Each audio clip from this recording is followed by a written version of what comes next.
Well, good morning. You're watching Beyond World is One, and this is World DNA with me, Jyotsna Kumar. And I'm Samiksha Srivastava. It's a packed lineup this morning. US-based Iran-focused human rights group has said that it has verified the deaths of 544 protesters and 48 security personnel across Iran. With more than 10,600 people having been arrested in the last 2 weeks of unrest and 600 deaths that have also come to light, it's President Donald Trump who said that he's weighing a series of potential military options in Iran, while the latter has warned that it will retaliate, and that is if it is attacked by the US. Of course, we'll be getting you all the updates on that. Also on the show, US President Donald Trump is urging Cuba to make a deal soon, pledging to cut off all oil and money flowing to the island after the toppling of Havana's key ally, Venezuelan leader Nicolas Maduro. Now, Washington has imposed economy-crippling sanctions on its island neighbor for decades, but Trump has ramped up the pressure in recent days. We'll bring you all the details on that story. Let's begin with the headlines. President Donald Trump says he is considering potential military action against Iran amid mounting reports of deadly crackdowns against the anti-government protests. A US-based human rights agency reported the death toll at over 540 people.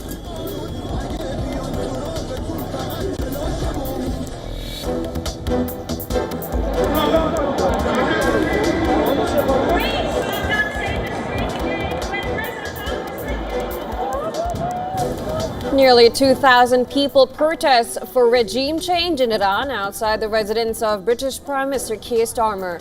The crowd marched to Downing Street from the Iranian embassy, chanting slogans supporting the protesters.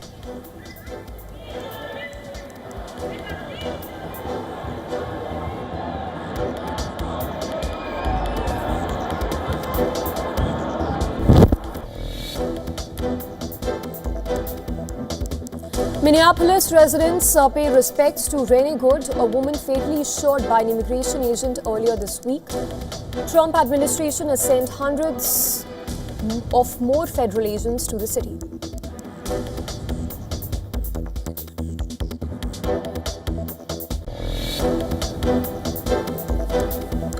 President Donald Trump urges Cuba to make a deal with US soon, pledging to cut off all oil and money flowing to the island from Venezuela.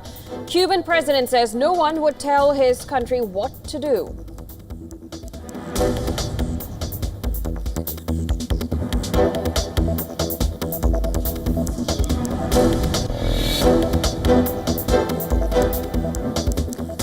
Denmark's Prime Minister says her country faces a decisive moment in its diplomatic battle with the United States over Greenland after President Donald Trump again suggested using force to seize the Arctic territory.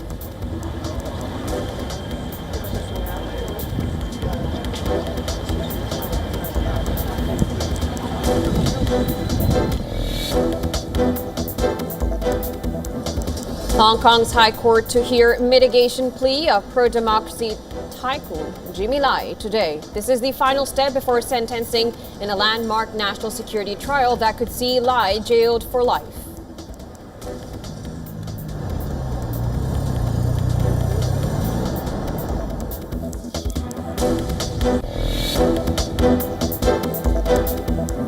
Lava flows down Hawaii's Mount Kilauea. The United States Geological Survey has predicted that the volcano is on the brink of its 40th eruption.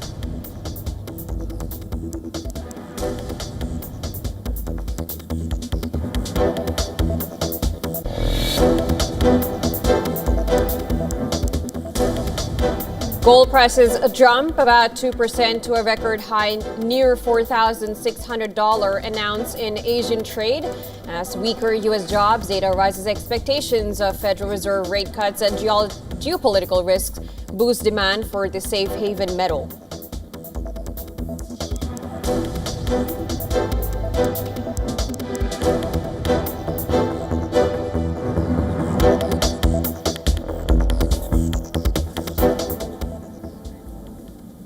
Well, our top focus remains all that's been happening in Iran over the last 2 weeks. In fact, the protests have now entered the third week, with President Donald Trump having promised to help protesting Iranians. Now, he says Iran has crossed his red line on killing protesters, and U.S. military is studying very strong options there. Speaking to reporters on Air Force One, President Trump confirmed that he's considering potential military action. He even said that the military is looking at some very strong options and will make a determination. But in the same conversation, Trump also said that Iran wants to negotiate and meeting is being set up. Well, multiple reports say that Trump has seen potential plans ranging from possible military strikes to non-military actions. And according to the Wall Street Journal's aides are set to brief the president again on Tuesday. He could be presented with various measures, including military, cyber, and economic options. According to Axios report, most of the options presented to the president at this stage are not kinetic.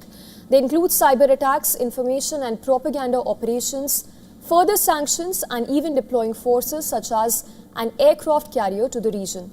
The report even adds that most people inside the Trump administration think that a military action at this stage would undermine the protests. Now, that is why Trump is also in no rush to meet Reza Pahlavi, the son of the deposed Shah. Pahlavi, on his part, has praised Trump's pledge of support for the protesters. Speaking to Fox News, Pahlavi claimed that Trump's words of solidarity have a tremendous positive effect. He directly appealed to President Trump to seal his legacy by liberating Iran and make the country great again. Well, another person urging Trump for decisive action in Iran is Senator Lindsey Graham. Graham urged to kill the Iranian leadership to end the killing of the people. He predicted that if Trump's actions end well, Hamas and Hezbollah will be gone and peace will break out in the region. Iran has warned against any U.S. intervention. In fact, Iran's parliamentary speaker, Mohammad Bagher, has threatened attacks on Israel and centers of U.S. military and shipping in retaliation. Now, in Britain, meanwhile, the government is examining how to change the law to ban the Islamic Revolutionary Guards of Iran. Ministers have repeatedly faced calls to proscribe the IRGC, a powerful arm of the Iranian regime. Civil rights groups claim that the IRGC is trying to suppress protests with violence, including live-fire tear gas shells and mass detentions taking place.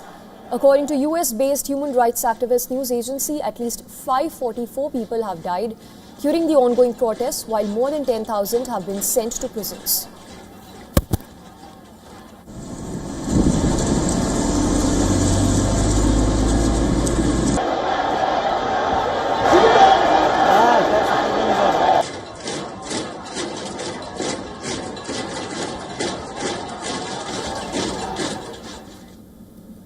All right, to discuss more, we're now being joined live by Dov Zahim from Washington, D.C.'s former Undersecretary of Defense in the George W. Bush administration and is currently serving as Senior Advisor at the Center for Strategic and International Studies.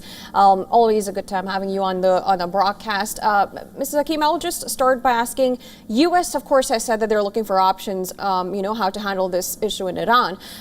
What are the options in reality that they have? And if strikes are, what are the possible sites that they could have been thinking of attacking? Well, first of all, I think what you're seeing is Mr. Trump is trying to define a very different approach to Iranian protests than, say, the protests in 2009, where Mr. Obama basically stood aside and let these protests continue until the regime put them down. Clearly, with over 500 people killed, as you've reported, over 10,000 arrested, several thousand wounded, Mr. Trump is essentially sending a message, not just to the regime, but I think especially to the military. There's a real difference between the Iranian military and the IRGC, and frankly, the Basij, which is the semi-official group that really does the IRGC's dirty work as well. And the message is stand aside or join the protesters. And if you look at some of the recent overthrows of authoritarian governments, it's always been the military standing aside and actually supporting the protesters. If that happens, that already will, I think, be the death knell of Khamenei and his crowd. And as we know, it's been reported in multiple places, Khamenei has provided for himself and his closest advisors and family to move to Russia so that he could be perhaps a next door neighbor to Mr. Assad. Sure, we are looking at military options. The Iranians are very proud people, though, and they may not take kindly to America attacking, unless, of course, it's attacking some of the IRGC facilities, because most people hate the IRGC for what they're doing by shooting their own people. Right. Mr. Zakim, point taken. My next question to you is going to be in two parts. One, hypothetically, if we were to assume that the US does zero in on carrying out military strikes on Iran, do you see the Israeli forces aiding or helping US in carrying out the airstrikes? One. And second, what role do you see of Reza Pahlavi here vis-a-vis if there is a possible regime change in Iran? Well, on the first one, if the Israelis are clever, they'll stand aside. By getting involved, there's a lot of support for Israel among many Iranians, but that would give the regime an excuse to say, look, this is all being fomented by Israel. The Israelis don't need to help the United States. We can take care of our military responsibilities without Israel. Could you repeat the second question, please? Yes, Mr. Zakim, I wanted to know what role do you see Reza Pahlavi here vis-a-vis a possible regime change that could happen in Iran? Well, one of the things that we learned, unfortunately, from the Iraq War is that when Mr. Chalabi was going around Washington and saying how important he would be in a new Iraq, and of course, that got us into all kinds of problems. Yeah, there have been cases in history where outsiders have come in and changed the nature of a country. Look at Lenin coming in from Switzerland. But by and large, it is so much safer if indeed, and frankly, Khomeini himself came in from the outside. But it's much better if there's an action internal to Iran, and then if the Shah's son or someone else is welcomed in, that's a very, very different story. Right. Also, how do you analyze the role of the government? The government has now ordered counter rallies instead of calming the things down there. What kind of role is the government playing there? And Pezeshkian, who is somebody who has recognized as a liberal president, and is there some kind of some kind of division between the regime and the government? Well, it's clear that they're all frozen. They have not had anything like this experience that's gone on. I mean, you're looking at the pictures right now. This has been going on for days, and the people are not going home. Even when they're being shot at, they are not going home. And so the government is frozen. It doesn't know whether it should continue to follow the Khamenei line, which is essentially to keep shooting, or the more moderates who say they will only survive if they make concessions. Part of the problem for them, for the moderates, is that they've made some concessions. One doesn't have to wear a chador as a woman and will not be arrested for it. They've made a few small concessions. It's clear that that is not what is motivating the protesters. The protesters are sick and tired of this theocracy, and that is creating a huge strategic problem for the regime, because the ideologues cannot even see that there's a problem, and the practical ones recognize that they've got a massive, massive issue that they're not sure they can resolve. And again, I will emphasize, where has the military been? So far, it's not been the military, and that must be scaring the regime and the moderates as well.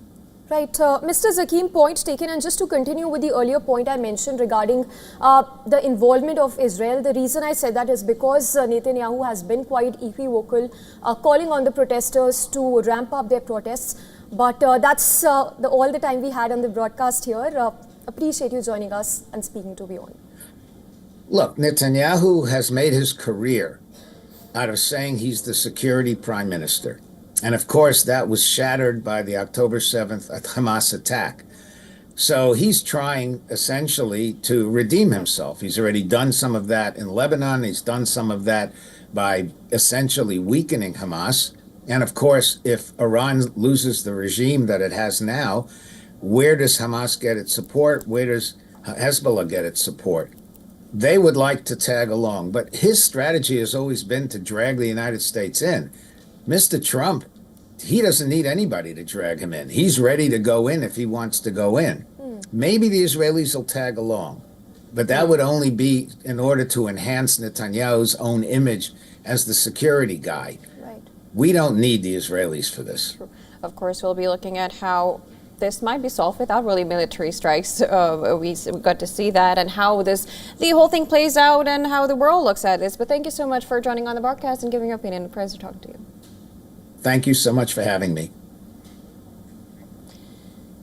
Now, Israel has said it has targeted Hezbollah infrastructure in a series of strikes in southern Lebanon. And this comes hours after Israeli army even issued an evacuation warning for the village of Kafr Hatta.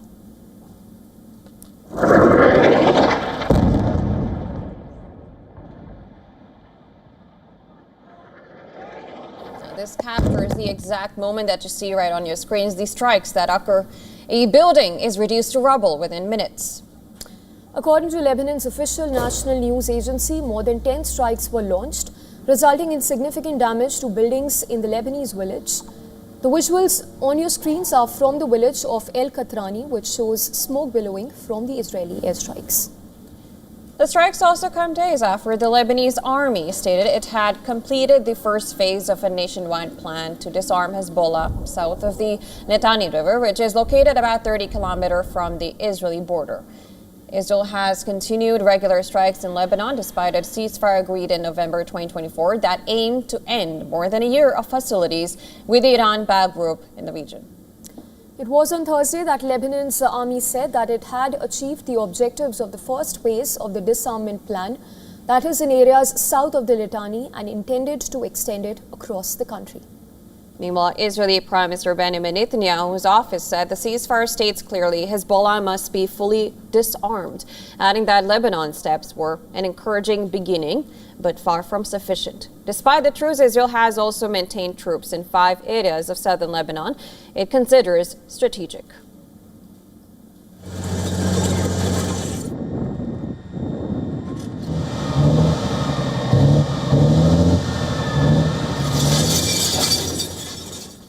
All right, let's focus then. Ukraine's military has claimed to have carried out airstrikes on 3 Russian oil drilling platforms in the Caspian Sea. According to Ukraine's Special Operations Forces, drone footage shows attacks on facilities operated by Russia's Lukoil energy company. The platforms identified were the V. Filanovsky, Yuri Korchagin, and Valery Grafier installations. The Ukrainian military said that the sites were being used to support Russian occupying forces. It has been confirmed that direct hits were achieved. An assessment of the damage is currently underway. Well, Ukrainian President Volodymyr Zelensky has highlighted the scale of Russian losses on the battlefield. In a message posted on social media platform X, Zelensky said, Russian forces have been losing at least 1,000 troops every day since the month of December. He described the situation as irrational, saying that Moscow is paying a heavy price simply to prolong the war. Additionally, Zelensky added that ending the conflict would require coordinated action by Ukraine's partners, including Europe and the United States. Russia, however, continues to report territorial gains. TASS news agency citing Russia's defense ministry said Russian forces captured 6 settlements between December 31st and January 11th during the New Year period. Earlier, Russia's chief of the General Staff, General Valery Gerasimov, told President Vladimir Putin that Russian troops had taken control of 334 settlements over the past year. This amounts to more than 6,600 square kilometers of the territory. Back in Kiev, residents affected by power outages gathered at humanitarian aid centers as freezing temperatures gripped the capital city. Parts of the city were left without electricity and heating for more than 2 days after Russian drone and missile strikes hit power infrastructure, with temperatures dropping as low as minus 13 degrees Celsius. People queued at invincibility points to charge phones and power banks. In fact, in one school that has been converted into an aid center, residents sheltered in classrooms drinking hot tea and coffee while generators provided temporary power. I work through my phone mainly, so electricity is vital for me. That's why we're sitting here, so that I can earn a living. After the toppling of Venezuelan leader Nicolas Maduro, U.S. President Donald Trump has threatened a key ally, Cuba. Well, it was on Sunday that President Trump asked Cuba to make a deal soon, in which he even pledged to cut off oil and money flowing to the island nation. Now taking to his Truth Social, Trump said that for many years Cuba lived on large amounts of oil and money from Venezuela, and in return Cuba provided security services for the last two Venezuelan dictators, and that he will no longer allow it. He further suggested Cuba to make a deal before it is too late. Trump, however, provided no details about what potential deal he referred to or what such an agreement would achieve. Trump's remarks come as U.S. intelligence has painted a grim picture of Cuba's economic and political situation. However, its assessments offer no clear support for Trump's prediction that last weekend's military action in nearby Venezuela leaves Cuba ready to fall. Though the threatening post drew an angry retort from Cuban President Miguel Diaz-Canel, who said that no one would tell his country what to do. Miguel further said that Cuba does not attack but has been attacked by U.S. for 66 years and that it stands ready to defend the homeland to the last drop of blood. Well, Cuba's Foreign Minister Bruno Rodriguez also weighed in to stress that Cuba is within its rights to import fuel from any willing exporter without interference or subordination to unilateral coercive measures of the United States. On the streets of Havana, Cubans seemed to dismiss the U.S. leader's latest bluster. It is very unlikely that they touch Cuba. Impossible.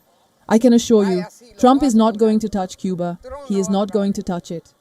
Besides, the Americans have always said that we Cubans are talkative. They have always said it. Notice that all the presidents say it, but they don't act. He knows perfectly well that he has to find a solution because he can't just take over Cuba like that. And if he went down that route with Venezuela, it's because there were shady things going on. Cuba is Cuba and Venezuela. They're totally different. And yes, we will be quite affected, quite a lot.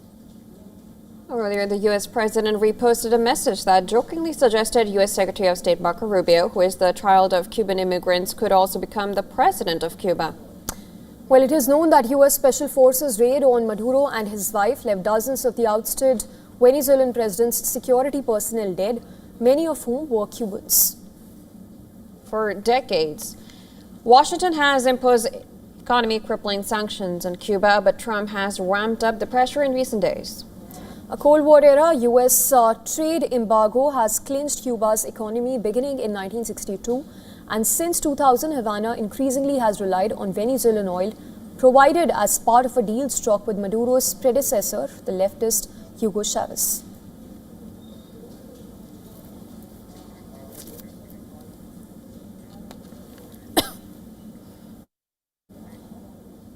Well, it's now time for a very short break on World Dinner. Don't go anywhere. On the other side, Indian Space Agency is all set for its first rocket launch mission of 2026. The launch is scheduled for 10:18 a.m. local time from the first launch pad of Satish Dhawan Space Center in Sriharikota. We'll get you all the details on that story on the other side.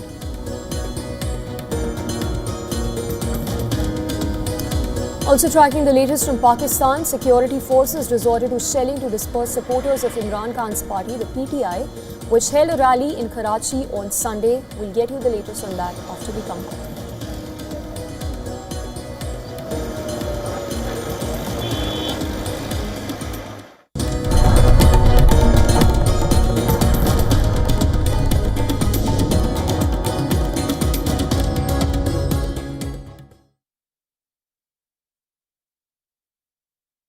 WION, India's global voice, the channel that brings you the biggest stories from across the world through India's lens. Now available in more than 190 countries worldwide, because we believe that the world is one. Watch us in Africa, Europe, USA and Canada, South America, Asia Pacific, Middle East and North African regions. Also available on these digital platforms across the world. WION. World is one. where darkness hides behind every corner, where the truth is stranger than fiction. A show that dives deep into the stories which shock and mystify. Unsolved murders, psychopaths who defy explanation, international war crimes, and millions swindled in financial fraud. The victims, the accused, and the sinister plot. Crime is your front row seat to darkness.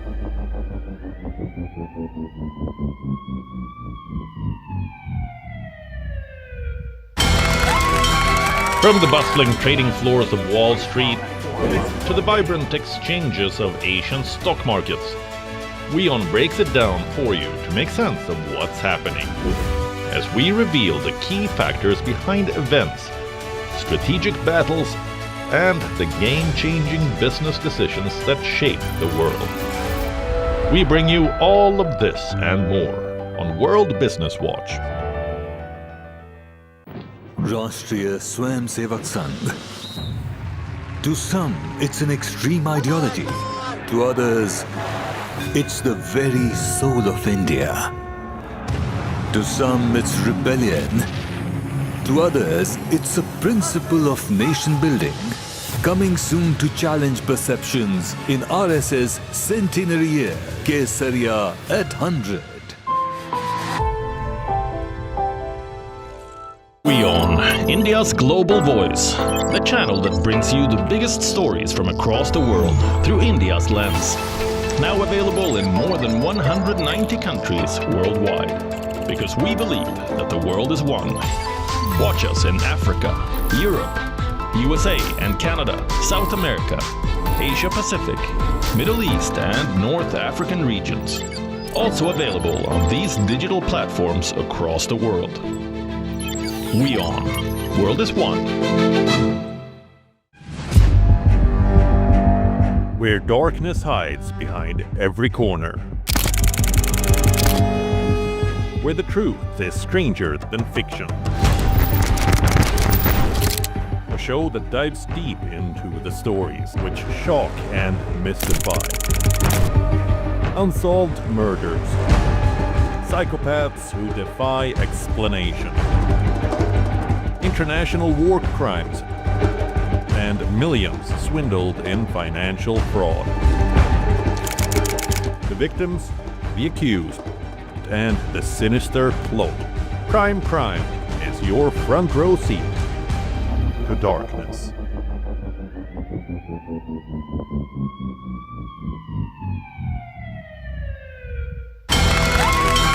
From the bustling trading floors of Wall Street to the vibrant exchanges of Asian stock markets, WION breaks it down for you to make sense of what's happening, as we reveal the key factors behind events, strategic battles, and the game-changing business decisions that shape the world. We bring you all of this and more on World Business Watch. Rashtriya Swayamsevak Sangh. To some, it's an extreme ideology. To others, it's the very soul of India. To some, it's rebellion. To others, it's a principle of nation building. Coming soon to challenge perceptions in RS's centenary year, Kesariya at 100.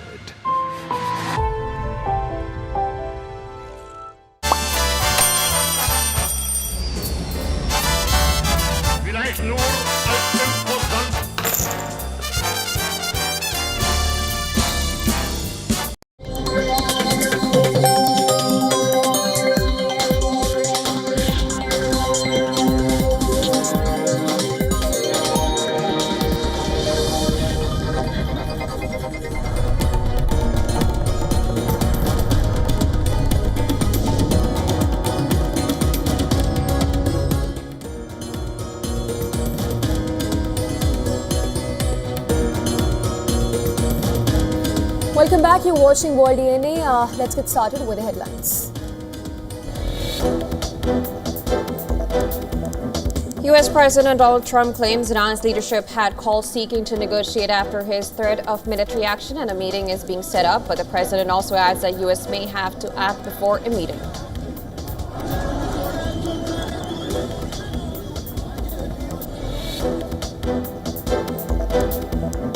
Iran's exiled Crown Prince Reza Pahlavi urges Iranian security forces and government employees to join the swelling protest movements. A US-based human rights agency says at least 544 people have died in protests so far.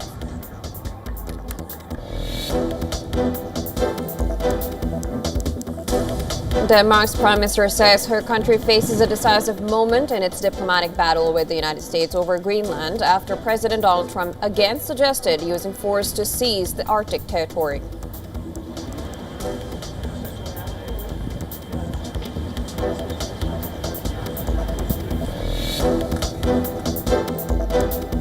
Minneapolis residents pay respects to Renee Good, a woman fatally shot by an immigration agent earlier this week. Trump administration has sent hundreds of more federal agents to the city.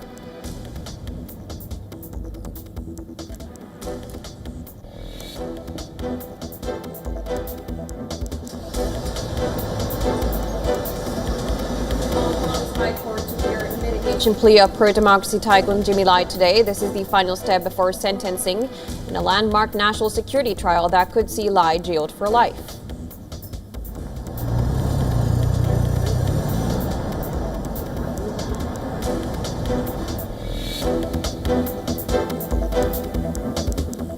Imran Khan's party holds rally in Karachi calling for release of former Prime Minister. PTI claims its workers faced hurdles in reaching the venue and were met with shelling by the police.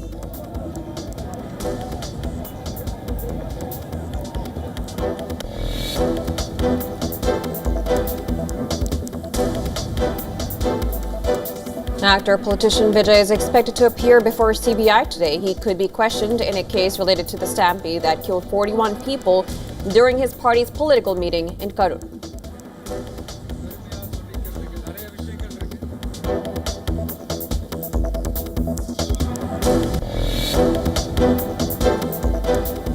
EU Chief Ursula von der Leyen will sign the trade deal in Paraguay on 17th of January. The deal aims to boost trade ties with South American bloc, but farmers worry that it will bring cheaper imports and hurt local producers.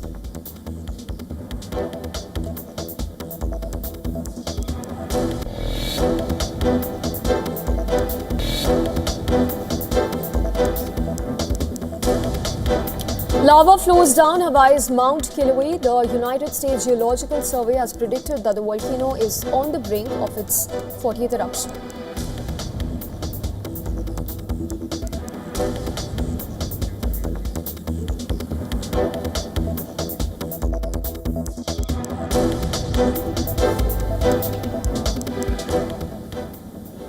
Indian Space Agency ISRO is all set for its first rocket launch mission of the year.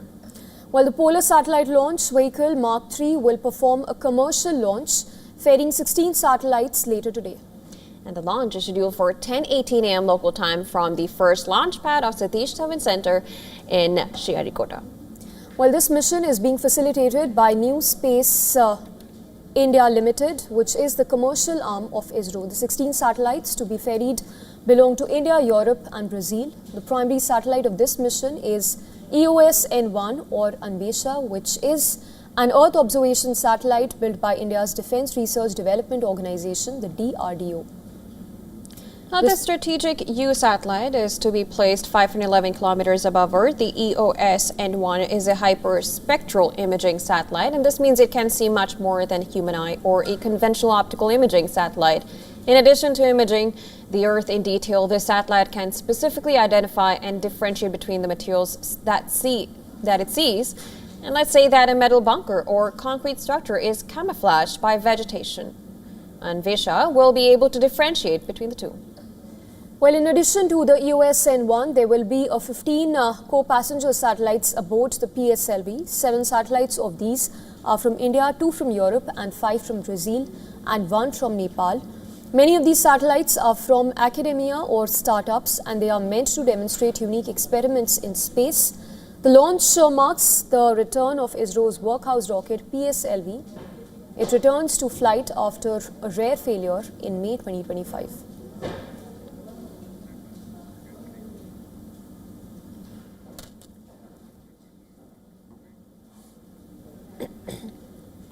The security forces in Pakistan resorted to shelling to disperse the supporters of Imran Khan's party, the PTI, which held a rally in Karachi on Sunday.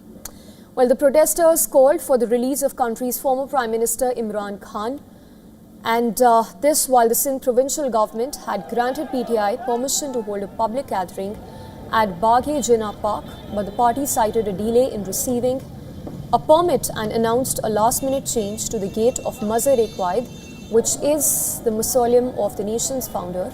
In fact, despite the change, PTI's supporters congregated at the originally advertised venue, alleging, however, that they faced police intervention. Khyber Pakhtunkhwa Chief Minister and senior PTI member Sohail Afridi claimed police used shelling to disperse the crowd. Further disturbances were reported as police moved to break up gatherings. Several media vehicles were vandalized after local media crews halted their coverage of the events.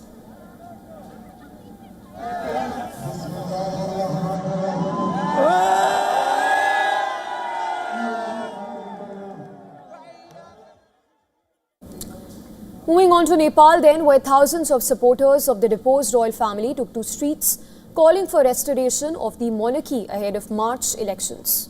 Now, this was the first rally held by supporters of the monarchy since September last year, following the violent Gen Z protests that brought down KP Sharma Oli's government.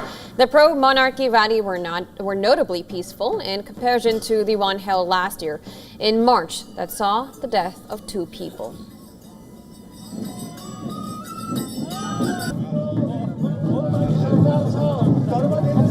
The last and only alternative for this country is king and monarchy only.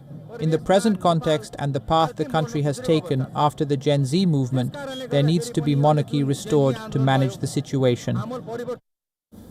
Well, on the day of the rally, Nepal's deposed king, Gyanendra Shah, expressed concerns over the state of the country in what are his first public remarks since the youth-led uprising. His address came on the day of the rally, which also marked the 304th birth anniversary of Prithvi Narayan Shah, the first king of unified Nepal.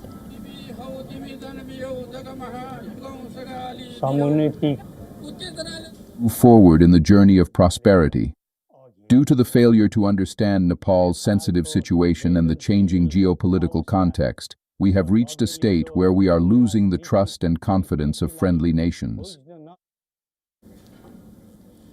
The country that is now being led by an interim government helmed by PM Sushila Karki, she was appointed following days of deadly youth protests. As Nepal gears up to elect a new government, Karki asked Kulman Gising, who was overseeing 3 key ministries in the interim government, to quit from his post following his appointment as vice chairperson of the Rashtriya Swatantrata Party, a centrist political party intending to contest the March elections. Apart from Gising, rapper turned Kathmandu Mayor Balendra Shah also joined the Rashtriya Swatantrata Party as a hopeful for the prime ministerial post. He formed an alliance ahead of the polls with former TV host turned politician Rabi Lamichane, who is the RSP chief. Both have now pledged to address the demands raised during the Gen Z or youth-led protests against widespread corruption in the month of September, in which as many as 77 people were killed.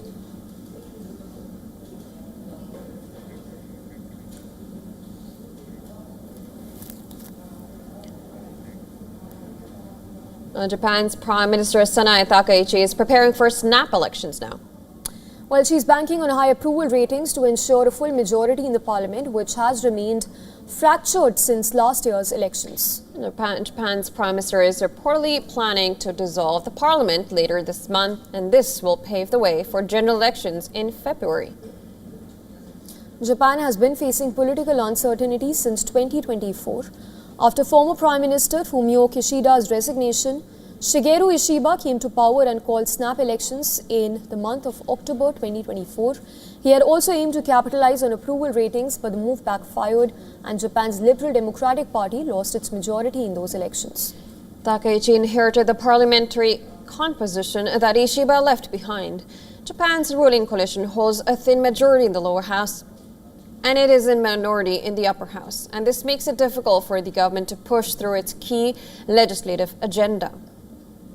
Well, Japan faces some action-packed legislative weeks ahead. Budget negotiations are expected to take place in the month of February and March.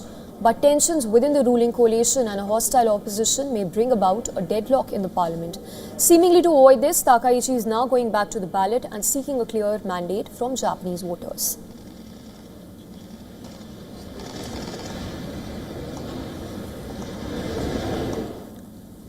Well, wildfires are tearing through Australia. It is prompting a state of emergency and forcing large-scale evacuations across multiple regions. More than 30 active fires have been reported from the state of Victoria alone since morning. Driven by high temperatures, strong winds in the country and prolonged dry weather as well, several towns have been placed under emergency warnings. Thousands of firefighters have been deployed in containment effort across Victoria, where large swathes of bushlands have been charred. This declaration provides that additional support for our emergency services because we are seeing these fires continue to be widespread and fast moving. They also have the potential to be devastating. So we'll continue to act without delay to protect lives and also support the work of those firefighters and volunteers who are out there right now protecting communities. The blazes burning out of control due to a summer heat wave have torn through more than 300,000 hectares, and that is equal to 700,000 acres of bushland in Victoria. Now, since the middle of the week, more than 300 structures have been destroyed, including homes, and leaving thousands without power. More than 10 major fires were still burning statewide. In neighbouring New South Wales, which includes Sydney, several fires close to the Victorian border were burning at the highest danger rating, officials having warned that conditions could even worsen over the next few days and described the situation as catastrophic in some fire-prone zones.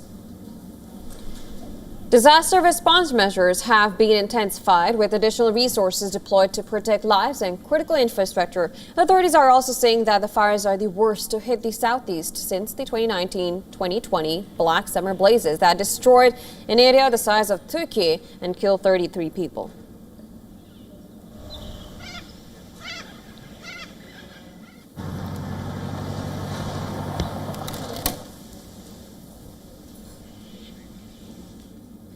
Now, Bolivia is grappling with nationwide unrest. Well, fuel subsidy cuts have triggered road blockades, stranding hundreds of tourists. Authorities having rushed to evacuate foreign and local visitors as protests tighten their grip on the key regions.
Well, for more than a century, various US administrations have looked at buying Greenland on several occasions. However, President Trump has brought the notion back into the spotlight with renewed vigor during his second term. He had brought up the idea in 2019 during his first term.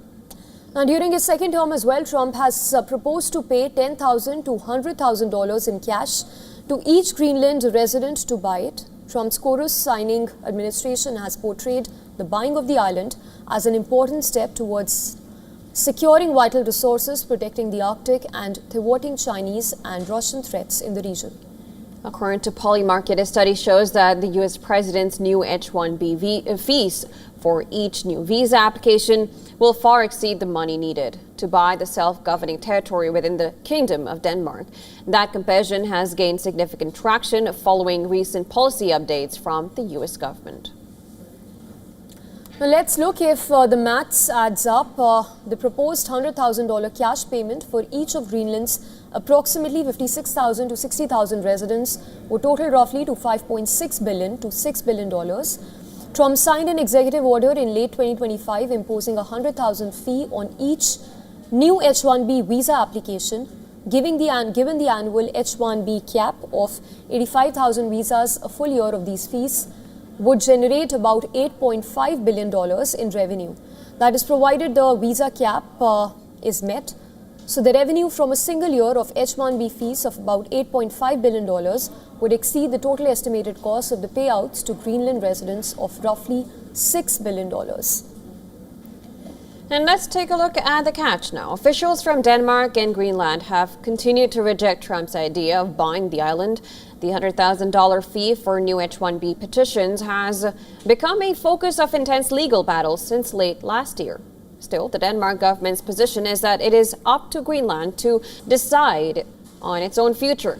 Danish officials have also said the country would respect Greenland's referendum on independence. Also, the Danish government has sovereignty over Greenland. Private land ownership does not exist. However, any agreement to allow for independence would transfer the sovereignty from Denmark to Greenland's citizens. I hope that everybody...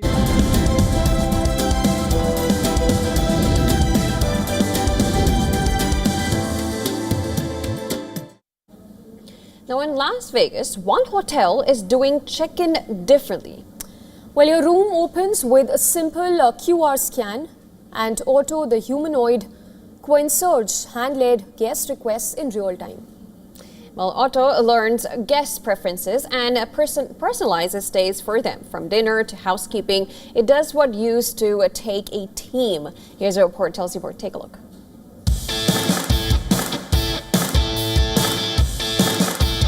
Las Vegas has always been a city of spectacle, a place where lights dazzle, music never stops, and every experience is designed to feel larger than life. In the heart of Las Vegas, among the neon lights and constant hum of the Strip, Autonomous Hotel is doing things differently. Welcome to Autonomous, the first truly AI-powered hotel where everything runs on tech, from check-in to the way your stay is tailored to you. Every question asked, every preference revealed, every subtle gesture adds to its understanding. The hotel's concierge greets, listens and responds, not with pre-recorded phrases but with context. Who do you prefer? Is it J-Lo that's having a show in Vegas right now or Shakira? Which one is you prefer? Oh, that's a spicy dilemma. J-Lo's got that show-stopping glamour, a full Vegas spectacle, sequins for days. Known inside the hotel as Otto, built not from training manuals but from data, patterns and continuous learning. It functions as the first point of contact for every guest. We call him a concierge, but we want him to be much more than a concierge. We want him to be your best friend, right? Understanding everything about you. So if you talk to him, you'll see how cool that personality is, how witty and smart he is. It handles what once required multiple people. Recommendations, requests, directions, assistance, and it does so in real time. I will correlate all of this data, and based on all of that, we'll really design a custom tailored journey for them, right? So, and then that's where we change from the norm, where it's a one-size-fits-all, like that's what you have now in hospitality, and that's what you have to do is basically you adapt to the hotel. Ask about dinner, and it factors in location, time, and past preferences. Ask about weather, and it adjusts suggestions accordingly. A good dose of humidity at 74%. As evening rolls in, I'd guess we'll see it get a bit cooler. I think he's so fun. I think he's so smart. It's fun to have something to talk to. Human staff is still present, But their role has changed. They oversee. They intervene when necessary. They handle complex, unpredictable situations.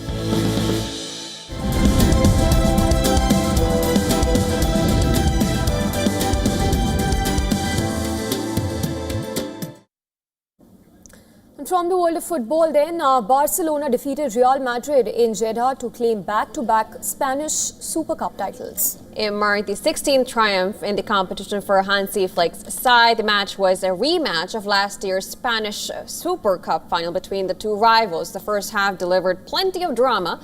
Barcelona struck first in the 36th minute when Rafinha drilled the ball into the bottom corner. Vinicius Jr. equalized deep into the first half stoppage time. It was his first Real Madrid goal in 17 games since 4th October 2025. The drama was not over. 2 minutes later, Robert Lewandowski clipped in off the post to restore Barcelona's lead. Gonzalo Garcia hooked in 3 minutes later following a scramble in the box that saw Dean Huijsen's header crash against the bar. Barcelona boss Hansi Flick protested that the halftime whistle should already have been blown. The teams went into break level. Rafinha struck again in the 73rd minute. He drifted into space on the edge of the box before finishing calmly. Tempers flared late on as the clock passed the 90th minute. Barcelona were reduced to 10 men when Frankie de Jong was sent off for a foul on Kylian Mbappe. Real Madrid pushed hard. Alvaro Carrias and Franco Mustaniano both went close from close range. Goalkeeper Joan Garcia denied them both to secure Barcelona's 16th Spanish Super Cup title. The win, in fact, marked their first back-to-back titles for Barcelona since 2011. The Flick sides have now won 10 straight matches across all competitions. They also lead La Liga despite an inconsistent start to the season. Meanwhile, Xabi Alonso is still searching for his first trophy since arriving in June.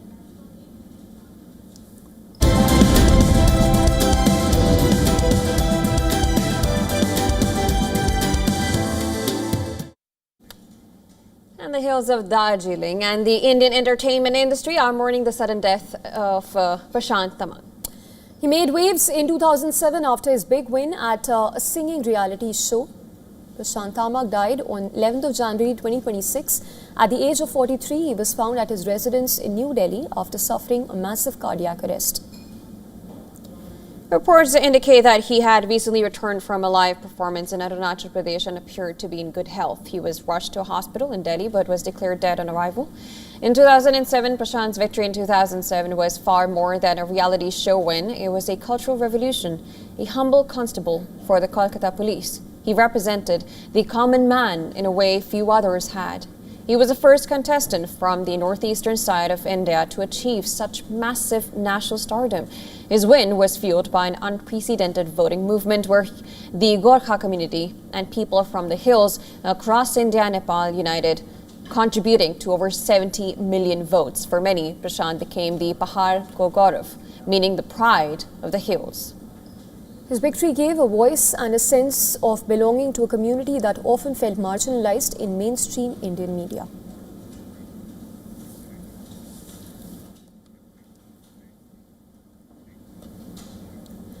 Well, hundreds of commuters dropped their trousers and boarded London's subway in their underwear, turning an ordinary journey into a cheeky spectacle.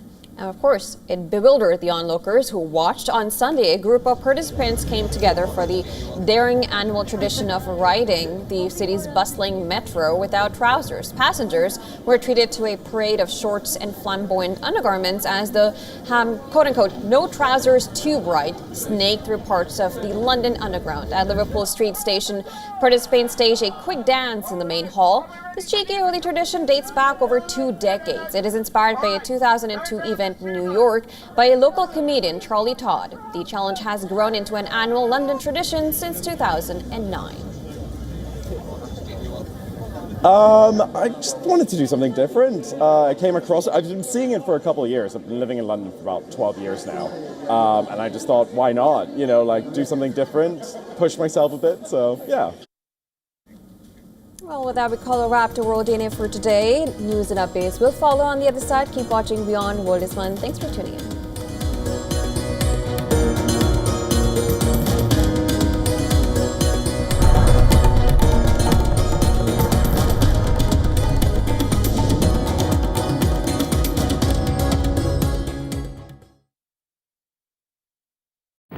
Rashtriya Swayamsevak Sangh. To some, it's an extreme ideology. To others, it's the very soul of India. To some, it's rebellion. To others, it's a principle of nation building. Coming soon to challenge perceptions in RSS Centenary Year, Kesariya at 100.